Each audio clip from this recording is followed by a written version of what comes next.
자, 첫 번째 사례를 보겠습니다. 자, 앞 시간에 이어서 사채에 대한 공부를 더 해보겠는데, 자, 첫 번째 사례는 주식회사 한공은 12월 31일이 결산일입니다. 그리고 시장 이자율하고 유효 이자율이 같다고 가정을 하고요. 시장 이자율이 12%일 때 이와 같이 사채를 발행했다는 거예요. 2019년 1월 1일 날 발행을 했다고 가정을 하고요. 액면 금액 10만 원짜리 한 주만 채권 하나만을 가지고 한번 따져 봅시다. 액면 금액 10만 원짜리 채권 한 장. 만기는 3년 후 21년 12월 31일. 19년, 20년, 21년 딱 3년이죠.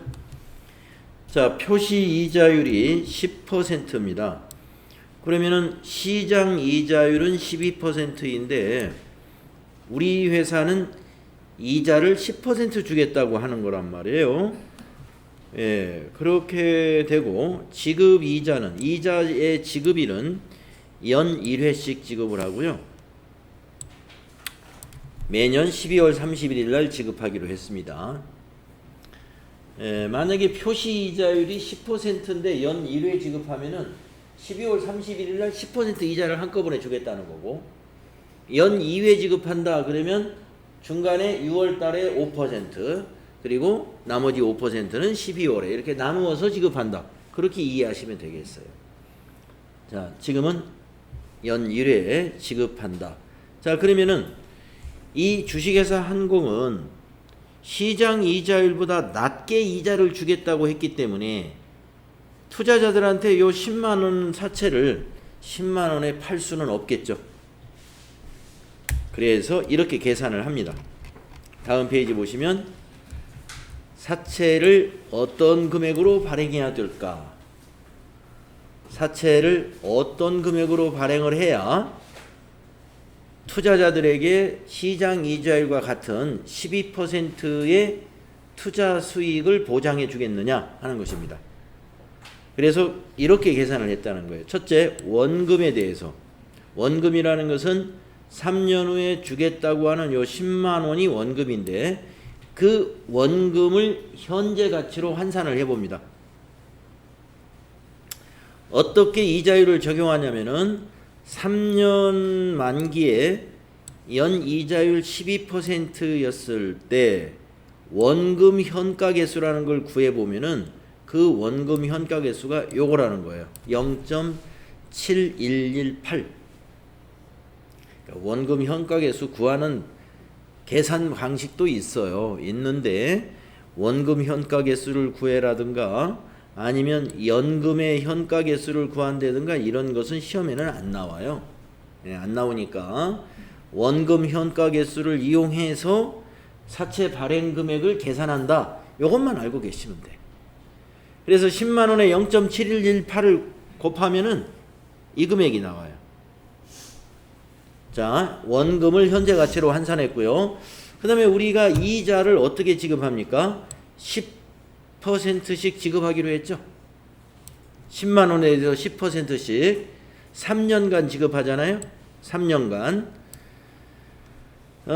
그래서 이자의 현재 가치를 계산해 봅니다. 그러면 10만 원씩 10%니까 첫 해에는 만 원, 두 번째도 만 원, 3년 차에도 만 원 해서 3만 원 지급하게 될 거예요.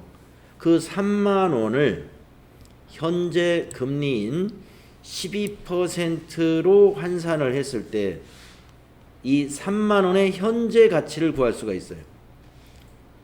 요 개수를 곱하면 2.4018이라는 거죠. 그래서 만 원 곱하기 2.4018 하면 요 금액이 나와요. 24,018원. 요 두 금액을 더한 겁니다. 원금 현재 가치와 이자의 현재 가치를 더하면 이 금액이 나와요. 이게 바로 사채의 발행 금액이 되는 것입니다.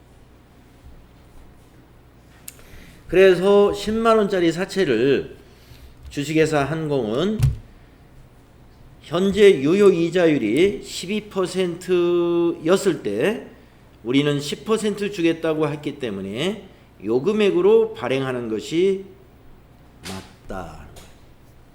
그래서 사채권자들에게 우리가 3년 후에 10만 원을 주겠습니다 하면서 발행할 때는 95,198원에 발행하는 거예요.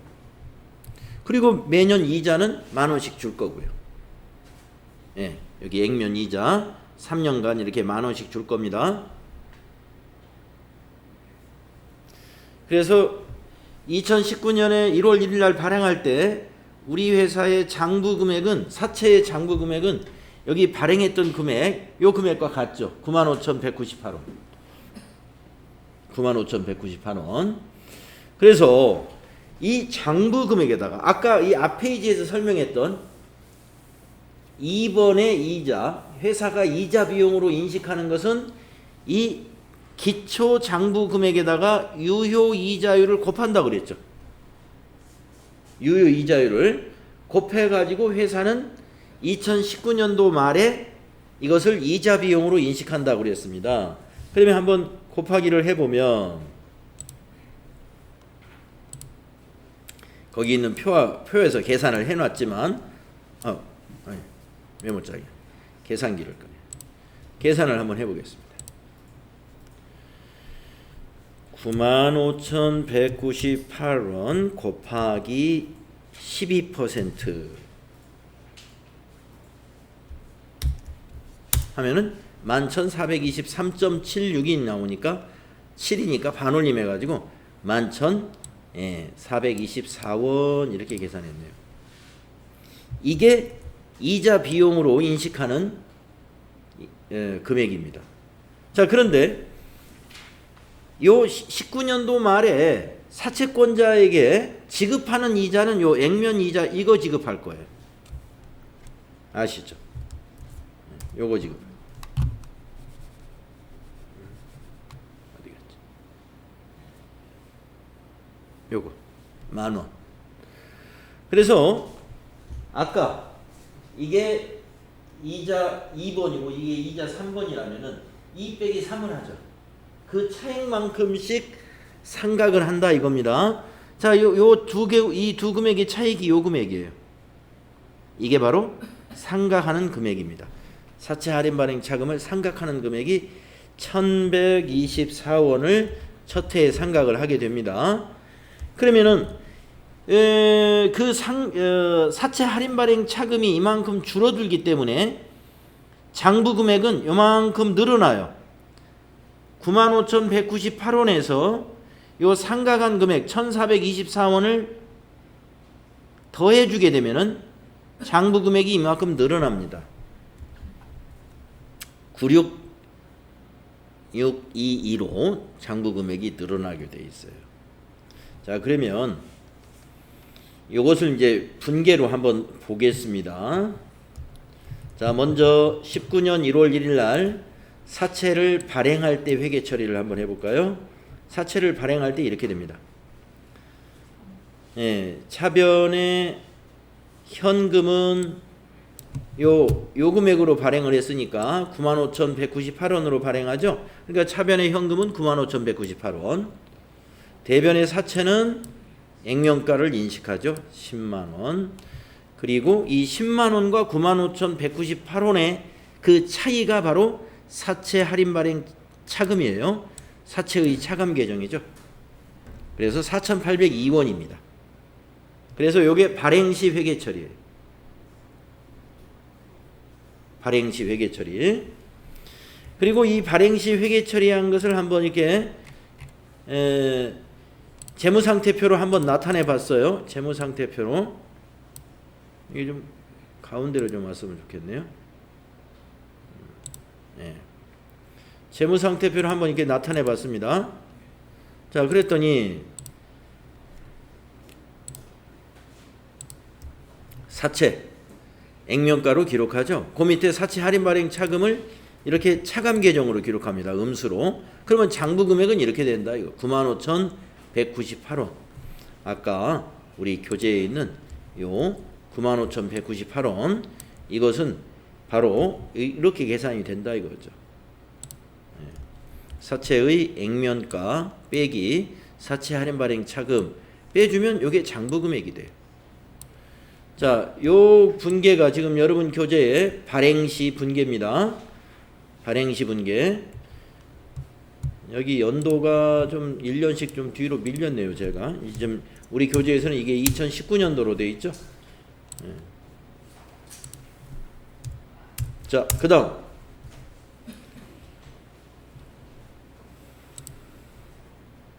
그 다음에 보겠습니다.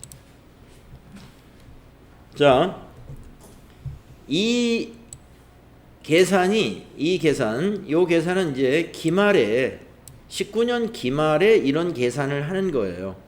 유효이자는 이만큼이고 액면이자는 이만큼이다. 그래서 상각해야 될 금액은 1424원이다. 이거를 기말에 우리는 어떻게 회계 처리하느냐. 자, 19년 12월 31일 기말에 이자를 지급하는 것과 이자 비용을 인식하는 게 다르죠. 자, 비용 발생 차변의 이자 비용은 어떻게 인식해요? 유효이자를 적용해 가지고 시장 이자율 곱해서 기초 장부 과목에다가 시장 이자율을 곱해 가지고 회사는 이걸 손익계산서의 이자 비용으로 인식합니다. 근데 대변의 현금 나가는 것은 주는 돈은 이걸 안 줘요. 약속한 요 액면 이자 10,000원을 줍니다. 그러면 회사가 비용 처리하는 것보다 주는 이자가 작잖아요. 그 차액만큼을 이 사채 할인 발행 차금에서 빼주는 거예요. 그래서 그 차익이 바로 1424원이니까 대변의 사채 할인 발행 차금 1424원. 자, 이자 지급할 때 요때 이렇게 회계 처리를 해줍니다.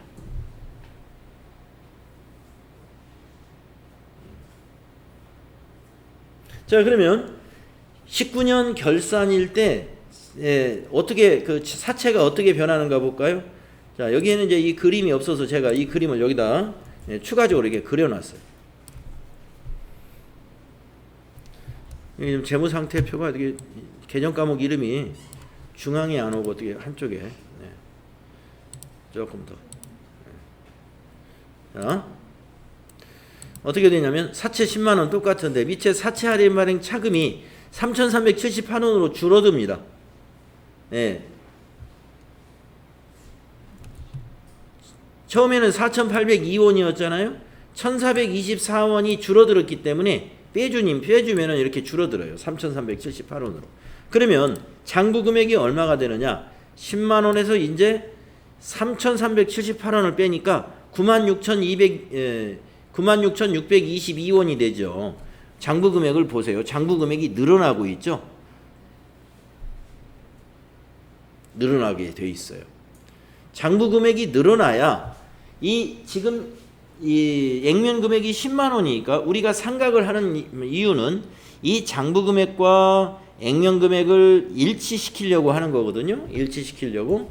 그래서 이번 19년도 결산 때에는 여기 1,424원만큼 이 사채 할인 발행 차금이 감소해 가지고 장부 금액이 요만큼 증가하게 되는 겁니다.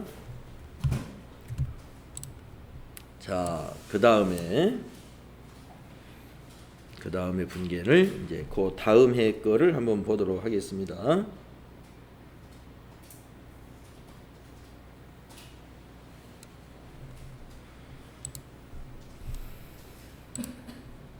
자, 2020년 이자 지급할 때.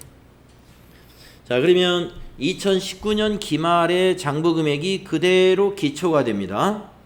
자, 2020년도 기말에 이자를 지급할 때도 유효 이자는 이거 똑같은 12%를 계산해 가지고 회사는 이자 비용을 11,595원으로 인식한다는 거예요. 그리고 지급하는 이자는 10,000원이 됩니다. 그러면 이 두 금액의 차이는 1,595원이 됩니다. 그 1,595원을 여기 사채 할인 발행 차금에서 또 추가로 빼주게 되면은 장부 금액은 이만큼 또 늘어나게 됩니다. 이거에 대한 회계 처리가 바로 이거죠. 20년 12월 31일 날 회계 처리.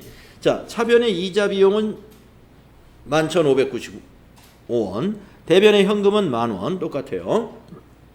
사채 할인 발행 차금은 이 두 금액의 차이 1,595원입니다.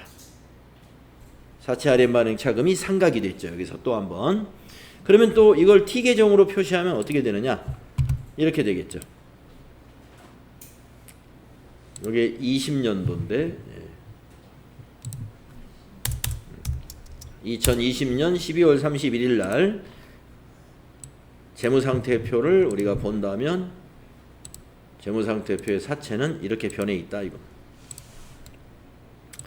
사채 할인 발행 차금이 1,594원이 더 줄어들기 때문에 1,784원이 되고 장부 금액은 98,216원으로 또 증가했습니다. 자, 이 분계는 우리 교재에 있는 그 분계하고 똑같죠?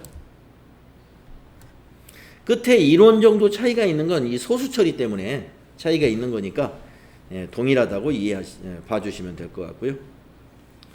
자, 그 다음에 이제 21년도는 3년째 되는 해입니다. 21년도에는 3년째 되는 해에 한번 교재 해설 볼까요? 자, 21년도 결산 때는 전기의 기말이 또 기초금액이 되니까 기초금액에다가 유효이자율 12%를 곱하면 비용으로 인식되는 이자 비용은 11,784원이에요. 장부금액이 증가하니까 유효이자도 계속 증가하고 있습니다. 그러나 액면이자는 똑같아요. 그래서 이 상각하는 금액이 이제 1,784원이 됩니다. 요 두 금액의 차이니까. 그렇게 되면은 액면 금액이 아니 장부 금액이 액면 거하고 똑같아졌어요. 3년 차에. 요 분계는 여기 2021년 이자 지급하는 분계하고 또 이자 지급만 하는 것이 아니라 3년이 됐기 때문에 마지막으로 원금을 상환하는 분계까지 이렇게 마무리가 됩니다. 자, 3년 차에 T 계정을 보면 어떻게 되느냐 하면은 이렇게 된다는 거죠. 자, 이자 지급하는 분계 이것과 사채를 지급하는 분계에 의해서 자, 사채 할인 발행 차금이 이제 없어졌어요. 1,784원 있던 것이 다 상각이 되니까 없어지니까 사채 액면 금액과 장부 금액이 이제 일치해졌죠. 그러니까 만약에 이 분계는 지금 전기를 안 했네요. 이 분계를 전기했으면 여기에 이렇게 사채를 기록해야죠.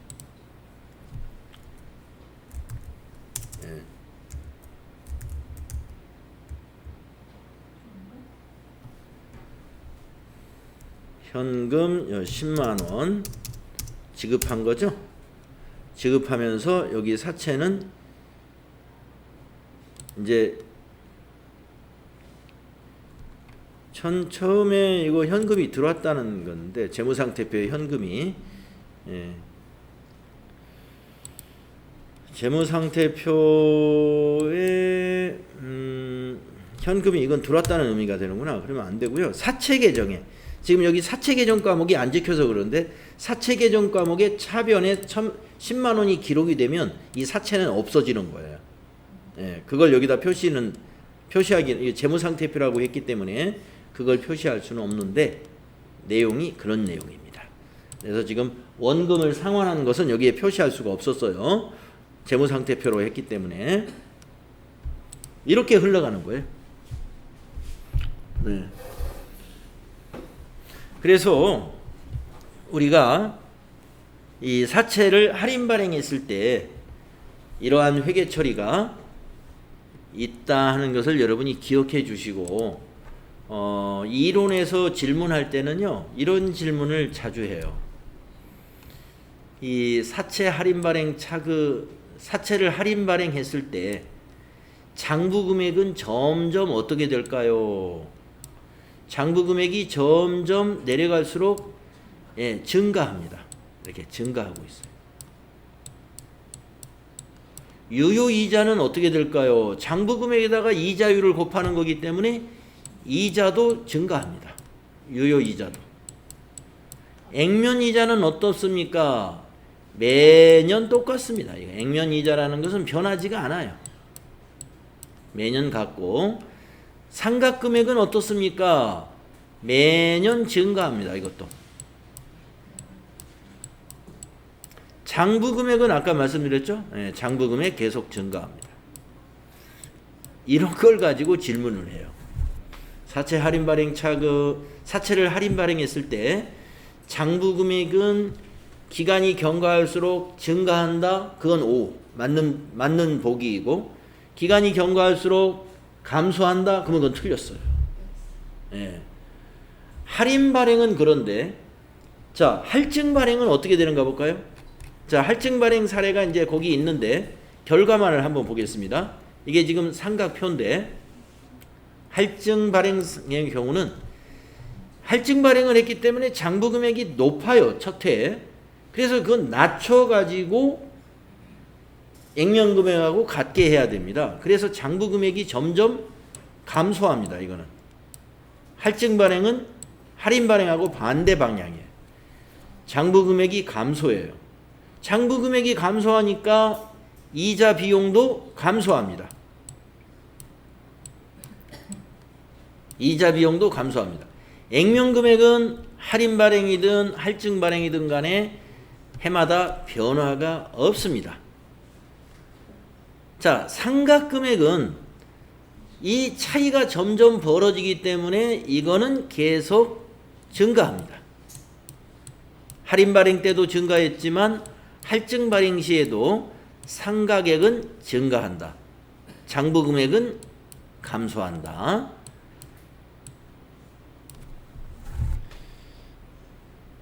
이것을 여러분이 좀 기억해 주시면 이론 문제 다 맞출 수 있어요. 이론 문제는 여기에서 출제를 합니다. 그래서 이걸 뭐 강제로 외우면은 못 외울 것까지는 없는데 그게 기억이 오래 남질 않아요. 그래서 우리가 한번 계산을 해보는 거예요. 이런 사례를 가지고. 예. 자, 그래서 우리가 이 계산하는 방법은 똑같습니다. 이 할증 발행 경우에도 계산하는 방법은 똑같고요. 우리가 왜 할인 발행했을 때 장부 금액이 왜 증가하는가 하는 것은 아까도 말씀드렸다시피 장부 금액이 할인 발행은 낮기 때문에 그것을 액면 금액 10만 원하고 일치하려면은 이 금액과 일치하게 만들려면은 장부 금액이 자꾸 높아져야 되잖아요. 그러니까 할인 발행했을 때는 장부 금액이 점차 증가하는 것이고 장부 금액이 증가하기 때문에 이자도 자꾸 증가하게 되는 겁니다. 이자 금액, 이자 비용도. 그리고 상각액은 언제나 증가해요. 할증 발행할 때도 증가하고 할인 발행할 때도 이건 항상 증가합니다. 요건 변동이 없어. 할인 발행이나 할증 발행이. 그런데 액면 이자도 변동이 없어요. 일정하다는 것이. 그런데 할증 발행 시에는 이 장부 금액과 유효 이자가 거꾸로 가요. 할증 발행 시에는 이게 밑으로 내려갔었죠. 아까 뒤에 거 보시면. 네, 그래서 이제 할증 발행 시를 한번 봅시다. 자, 요 할인 발행 시 이해가 됐으면 이거 이해하는 건 간단해요. 자, 이번에는 똑같은 주식회사 한공인데 시장 이자율, 즉 유효 이자율이 8%라고 보겠습니다. 그런데 이런 조건으로 발행을 했다는 거예요. 자, 19년 1월 1일 날 10만 원짜리 사채를 만기가 2021년 12월 31일이고요. 표시 이자율이 10%예요. 시장은 8%인데 우리가 2% 더 주겠다는 거예요. 자, 그랬을 때 우리는 2% 더 비싼 이자를 지급하면서 사채를 발행할 필요가 없죠. 그러니까 어떻게 해야 돼요? 사채를 할증, 이 10만 원보다 더 많이 받고 발행을 하면은 똑같은 요 8%로 사채를 쓰는 그런 결과를 가져올 수가 있다는 거죠. 그래서 아까와 같은 방법으로 원금의 현재 가치를 계산합니다. 자, 원금은 10만 원이고요. 자, 이번에는 3년 만기 시장 이자율이 유효 이자율이 시장 이자율하고 유효 이자율을 항상 같다고 보시면 돼요. 8% 했을 때 원금의 현가 개수가 아까하고 달라졌죠. 0.7938. 그러면 현재 가치가 이렇게 79,380원이 됩니다. 아까는 요 가치가 낮았을 거예요. 그리고 요 금액이 좀 낮았는데 지금은 높아졌죠. 그 다음에 이자의 현재 가치도 3년이고 8%이고 이럴 때 그 3만 원의 현재 가치는 25,771원이 됩니다. 이 두 그 금액을 더한 것이 105,151원이에요. 아까 할인 발행했을 때보다 현재 가치가 더 높지 않습니까? 그래서 우리는 액면가보다 5,151원 더 높게 발행을 하게 됩니다. 이것을 할증 발행이라고 해요. 그래서 사채 할증 발행 차금을 또 역시 상각을 해 나가야 되는데 상각하는 방법은 똑같습니다. 자, 19년도 결산 때 기초 장부금액 105,151원에 유효이자 즉 시장이자율을 곱하면 첫해 이자 비용은 8,412원이 돼요. 예, 이자 비용 8,412원으로 회계 처리했죠. 그 다음에 지급하는 이자 현금 나가는 건 10,000원이 나갑니다. 네, 대변에 10,000원 했죠. 그러면 이 10,000원 지급하는 이자가 더 많잖아요. 예, 이자 비용 처리한 게 더 작습니다. 그래서 차변에 사채 할증 발행 차금을 요 5,151원의 할증 발행 차금을 요만큼만 상각을 합니다. 1차년도에는. 그것이 요 상각액이에요. 그러면 장부 금액은 이만큼 줄어들게 됩니다. 105,151원에서 기말에 103,563원이 돼요. 요 회계 처리에 의해서. 그것이 또 다음에 2020년도 결산 때에는 이와 같은 또 회계 처리를 하게 되죠. 예, 이자 비용으로 인식되는 것은 요 103,563원의 8%를 곱한 8,285원이 이자 비용이고 현금으로 주는 이자는 10,000원이고요. 이 10,000원과 8,285원의 차이 1,715원이 사채 할증 발행 차금을 상각하는 이 금액이 되는 것이죠. 그래서 다시 이 장부 금액은 또 감소합니다. 네, 감소했죠. 그 감소된 것이 또 기초로 와가지고 네, 거기에 유효이자율 8%를 곱해서 마지막 3년 차에 이렇게 이자를 지급합니다. 차변의 이자 비용은 8,152원. 현금으로 나가는 이자는 변함없이 10,000원. 그 차액 1,848원을 또 상각을 합니다. 사채 할증 발행 차금. 그렇게 되면은 이제 액면 금액과 똑같은 장부 금액이 형성이 됩니다. 장부 금액이 감소해 가지고 10만 원이 됐죠. 그 10만 원을 이와 같이 현금으로 지급하면 사채가 장부에서 제로가 됩니다.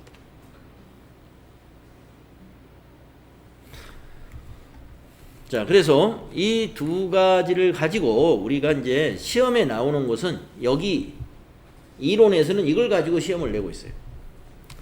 계산까지 하라는 시험은 잘 안 냅니다. 그래서 이걸 여러분이 이 표를 이제 아까 말씀드린 내용이에요. 매기 상각액은 자 보세요. 할인 발행이든 할증 발행이든 매 기마다 매년을 의미하는 거예요.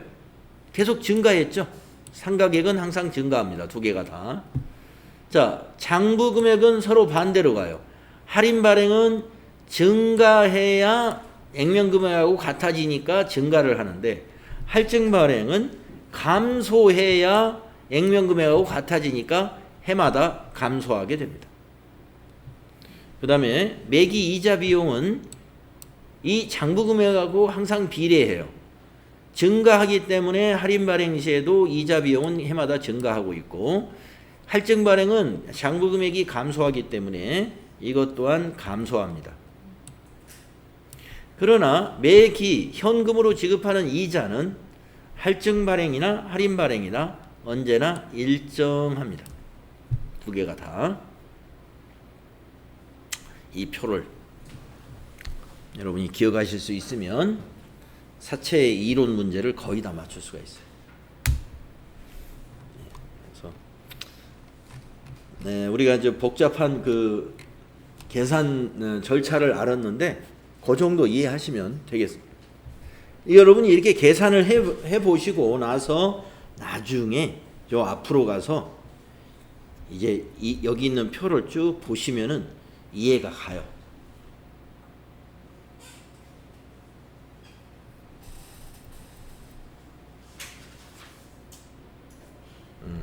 근데 이 공식을 꼭 뭐 외워두거나 할 필요는 없습니다. 요걸 그냥 읽어보면 이게 무슨 말인지 이해가 안 갈 거다. 자, 그러면은 이제 비유동 부채 다른 개정 과목들을 이제 또 볼까요? 장기 차입금. 뭐 여러분 장기 차입금. 장기 차입금은 처음에 장기 차입금으로 비유동 부채로 인식하다가 결산 때 만기가 1년 회수 우리가 지급해야 될 날이 1년 이내로 도래하면 어떻게 하나요? 이렇게 유동성 대체 분계를 하죠. 그랬다가 유동성 장기 부채가 없어지고 현금이 나가는. 그래서 장기 차입금은 중간에 이와 같이 유동성 장기 부채라는 개정 과목으로 유동성 장기 부채로 대체하는 절차가 한번 필요하게 됩니다. 그거 알고 계시면 되고. 자, 임대보증금 비유동 부채입니다. 퇴직급여 충당 부채 비유동 부채죠. 퇴직급여 충당 부채는 우리가 퇴직연금하고 관계가 있습니다. 그래서 이 퇴직연금 제도의 확정기여형이라는 제도하고 확정급여형이라는 제도에 대해서 여러분 알아야 되는데요. 확정기여형은 이 확정기여형 연금을 불입할 때 비용 처리를 해버리죠. 그렇기 때문에 확정기여형 퇴직연금 제도는 퇴직급여 충당 부채를 설정하지 않습니다.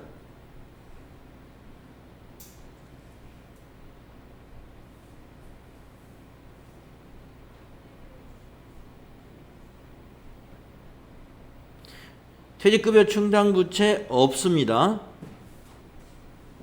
어떤 회사요? 확정기여형 퇴직연금 제도를 가입한 회사. 퇴직급여 충당 부채를 설정할 필요가 없어요. 왜냐하면 불입한 금액을 그때그때 비용 처리하기 때문에 우리가 퇴직급여 충당 부채 설정할 때 결산 때 우리 비용 처리하잖아요. 한꺼번에. 근데 이거는 그 불입액을 비용 처리하기 때문에 퇴직급여 충당 부채를 설정하지 않는다 하는 거 여러분 알고 계시고요. 확정기여형은 불입액을 비용 처리한다. 그러면 불입하지 않은 건 뭘 어떻게 하느냐? 미지급 비용으로. 우리가 이제 보험회사하고 요거 한번 읽어보죠. 사례. 자, C라는 회사는 2021년 1월 1일에 개업을 했으며 모든 종업원을 확정기여형 퇴직연금 제도에 가입을 했습니다. 그리고 C사는 보험회사하고 10,000원을 납부하기로 약속을 했습니다. 이 중에서 아직 납부하지 않은 기여금이 3,000원이 있어요. 자, 보험회사에서는 10,000원을 어떻게 회사하고 C라는 회사하고 약속을 했냐면은 현재 이 종업원의 수를 봤을 때 10,000원을 불입을 해야 우리가 퇴직금을 지급할 수 있다라고 보험회사가 계산을 했겠죠. 그래서 10,000원을 불입액으로 정했는데 결산일까지 7,000원은 불입을 했어요. 예. 근데 3,000원은 불입하지 않았습니다. 그러면 우리가 불입하기로 한 10,000원을 모두 비용 처리하고 자산감소 현금은 7,000원. 아직 이건 우리가 이제 내년에 지급을 해야 되죠. 그래서 미지급 비용이라는 부채로 인식을 하면 됩니다. 확정기여형 퇴직연금 불입액에 대한 회계 처리 요거 기억하시면 되고요. 다음에 확정급여형의 경우에는 퇴직급여 충당 부채를 설정합니다. 설명이 한번 쭉 읽어보겠습니다. 자, 종업원이 퇴직하기 전의 경우 보고기간 말 현재 종업원이 퇴직할 경우 지급해야 할 퇴직 일시금에 상당하는 금액을 측정하여 퇴직급여 충당 부채로 인식한다. 네. 확정급여형에서는 퇴직급여 충당 부채를 인식해야 돼요. 그러면 우리 회사는 확정급여형이든 확정기여형이든 퇴직연금에 불입을 아예 안 한다. 연금 가입을 안 했어요. 안 하는 회사 퇴직급여 충당 부채 설정해야 됩니다. 예. 안 하는 회사도. 자, 그러면 이 종업원이 퇴직연금에 대한 수급 요건 중 가입기간 요건을 갖추고 퇴사하였으며 퇴직연금의 수령을 선택하는 경우, 자, 보고기간 말 이후 퇴직 종업원에게 지급해야 할 예상 퇴직금 합계액의 현재 가치를 측정하여 퇴직연금 미지급금으로 인식을 하고, 퇴직급여형 퇴직연금 제도에서 운용되는 자산은 하나로 통합하여 퇴직연금 운용자산으로 표시한다. 자, 이 퇴직연금 운용자산은 확정급여형 퇴직연금에 가입했을 때 불이백을 요 계정과목으로 처리한다는 얘기입니다. 자, 확정급여형 퇴직연금 제도에서 퇴직급여와 관련된 자산과 부채를 재무상태표에 표시할 때는 퇴직급여와 관련된 부채, 퇴직급여 충당 부채와 퇴직연금 미지급액에서 퇴직급여와 관련된 자산을 차감하는 형식으로 표시한다.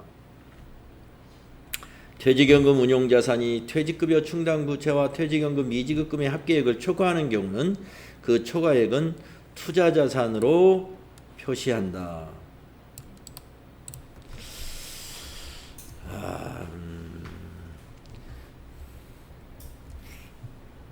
아까 확정 기여형에서 말이죠. 결산 때 확정 기여형에서 아직 불입하지 않은 금액을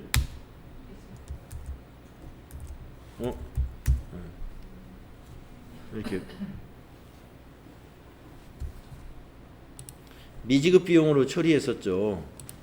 예. 어디 갔죠? 예.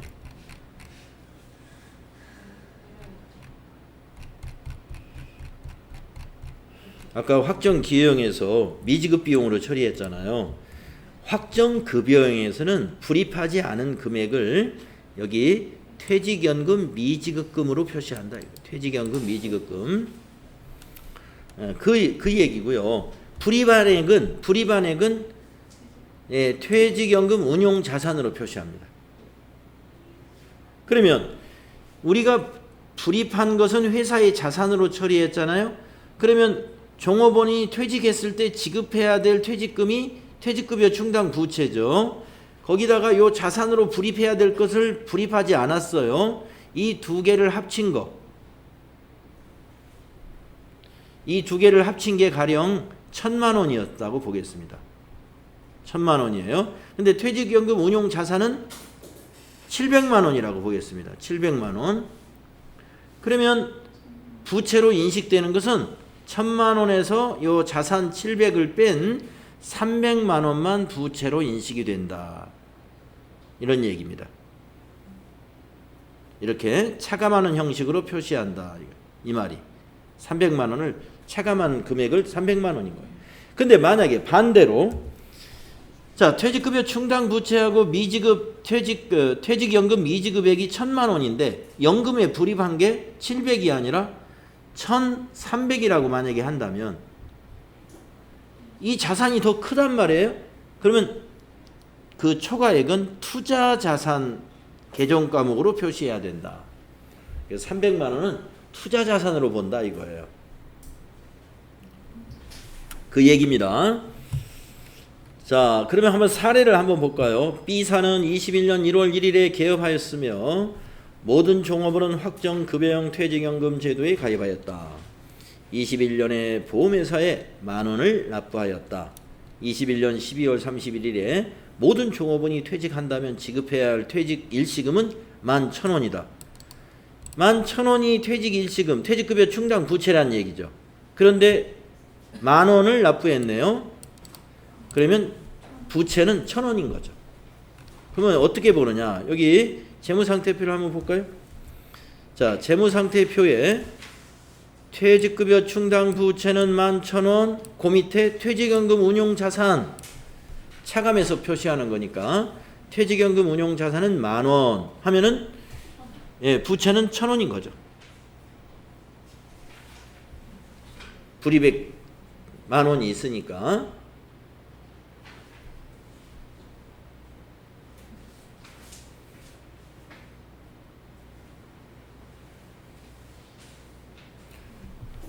그러니까 이 두 번째 줄에 있는 요 분계가 퇴직연금 운용자산을 불입한 요 내용이에요. 그 다음에 그 윗줄에 있는 요 분계는 우리가 기말에 퇴직금 예상액을 퇴직급여 충당 부채로 설정하죠. 그거는 요 줄에 있는 퇴직급여 충당 부채 11,000원 설정한 요 내용이에요. 위에 있는 두 개 분계가 저 밑에 재무상태표에 퇴직급여 충당 부채에 이렇게 나타난다 이러니.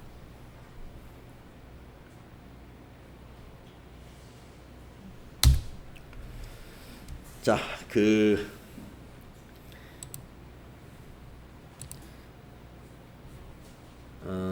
잠깐만요. 메모해 놓은 게 있는지.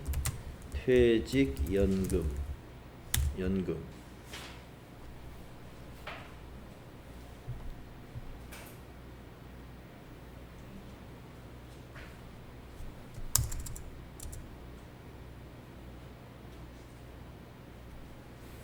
이건 아닌데.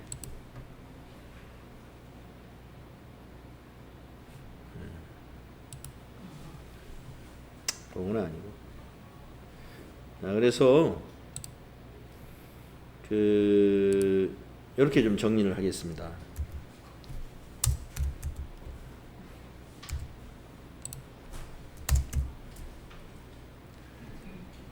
자, 퇴직급여 충당 부채, 우리가 비유동 부채잖아요.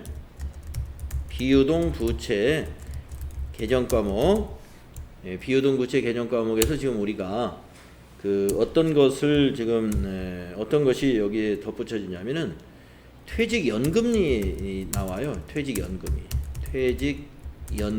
제도 두 가지 유형이 나와요. 두 가지 유형이. 그래서 지금 법률이 점점 강화돼 가지고요. 이제 규모가 작은 기업들도 앞으로는 퇴직연금에 다 가입을 해야 될런지도 모르겠어요. 기업들이 힘들어질까봐 정부가 강제로 좀 더 강한 강제를 하기가 좀 어려운 면이 있기 때문에 안 하는데 300인 이상 기업은 지금 다 강제로 다 가입이 되어 있습니다. 우리가 퇴직연금 제도라는 것은 기업이 종업원이 퇴직했을 때 지급해야 될 퇴직금 지급 의무를 이 연금 같은 걸 가입을 안 해놓으면 나중에 형편이 어려워지면 회사가 돈이 없다고 해서 지급을 못하는 그런 일이 발생할 수 있잖아요. 그렇기 때문에 그것이 이제 규모가 큰 기업일수록 사회적인 문제로 발생하게 되잖아요. 그러니까 연금 제도를 이제 운영을 하는 겁니다. 거기에서 아까 나왔던 첫 번째가 확정 기여형이 하나 있었죠. 우선 급여형부터 한번 해볼까요? 우리 책에 급여형이 먼저 나왔죠. 확정 급여형 하면은 여러분은 우리 이제 회계 처리니까 비용 처리 이렇게 좀 기억을 하세요. 확정 급여형 하면은 아니야. 확정 기여형이 먼저 나왔죠. 기여형.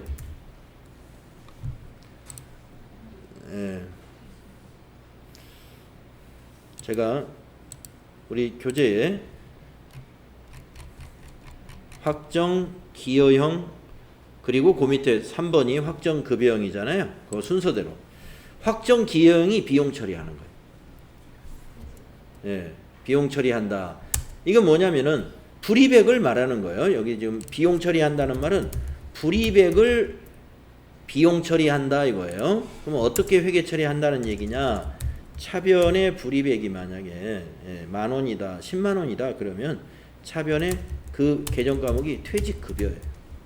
퇴직급여 100,000원 대변에 현금이든 보통예금이든 100,000원. 불이백 이렇게 회계 처리한다 이거. 그리고 이 확정 기여형은요. 기말에 퇴직급여 충당 부채 있죠? 설정 없음. 설정하지 않습니다. 설정할 필요가 없어요. 왜냐하면은 보험회사의 퇴직급여를 종업원의 퇴직금을 보험회사에 미리 다 지급을 한 겁니다. 그러니까 부채로 인식할 필요가 없어요. 예. 그러면 이제 종업원은 만약에 퇴직을 한다 그러면 퇴직금을 회사에서 받는 게 아니라 보험회사에서 받는 거예요. 보험회사에서. 그게 확정기여형입니다. 확정기여형은 퇴직금을 미리 보험회사에 지급한 거고, 이제 종업원이 그 퇴직금을 일시불로 받느냐 연금으로 받느냐 하는 그 판단은 종업원이 알아서 그 보험회사하고 같이 결정을 하는 겁니다. 두 번째, 확정급여형이 있습니다. 확정급여형. 자, 확정급여형 퇴직연금에 가입한 회사는요, 불이백을 자산으로 처리한다. 자산 처리한다. 불이백 자산 처리. 불이백을 자산 처리한다. 그리고 자기 회사 자산이에요. 이게 회사의 자산이기 때문에 회사는 부채를 인식해야 됩니다. 기말에 퇴직급여 충당 부채를 설정한다. 설정해야 돼. 그래서 불이백 회계 처리는 어떻게 하느냐? 이렇게 한다는 거예요. 차변에 퇴직연금 운용 퇴직연금 운용 자산 10만원, 대변에 보통 예금 10만원. 예, 불이백 회계 처리 이렇게 합니다. 그리고 결산 시 퇴직금 추계액 회계 처리. 결산 시에 우리 회사 종업원의 퇴직금을 전부 계산을 해봤더니 추계액이 가령 100만 원이다. 그러면 차변에 그때 퇴직급여 100만 원, 대변에 퇴직급여 충당 부채 100만 원. 이렇게 부채로 인식하면 되는데, 이것은 보충법으로 한다. 보충법이라는 건 뭐냐면 전기에 설정한 것이 있거든요. 그거 빼고 추가로 설정하는 것만 이렇게 회계 처리한다. 이거. 추가로 하는 것.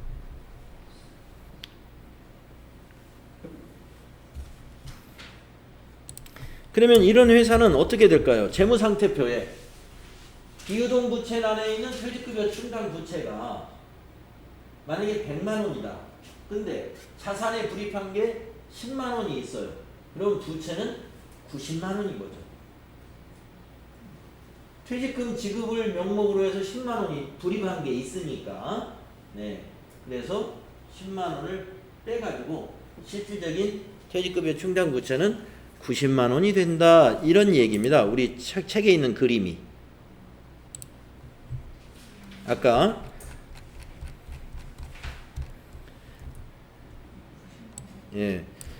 여기서는 1,000원으로 인식했죠. 퇴직급여 충당 부채는 11,000원인데 퇴직연금 운용자산에 불입한 금액은 10,000원이니까 이때 퇴직급여 충당 부채는 실제로는 1,000원인 셈이죠. 그런데 우리는 만약에 이렇게 예를 들었으면 퇴직연금 운용자산은 10만원, 만약에 불이백이 요거밖에 없다면, 요거밖에 없다면, 그러면 퇴직급여 충당 부채는 100만원, 그러면 부채로 인식되는 금액은 90만원이 된다. 이런 얘기. 예. 그래서 이 퇴직연금과 관련된 거 여러분 이렇게 알아두시고요. 그 다음에 비유동부채에서 장기 미지급금, 기타 충당부채 등이 있습니다. 이렇게 해서 우리가 부채를 다 정리했습니다. 자, 또 좀 우리 쉬었다가 다음 시간에 자본 개정 과목 한번 정리해 보도록 하겠습니다.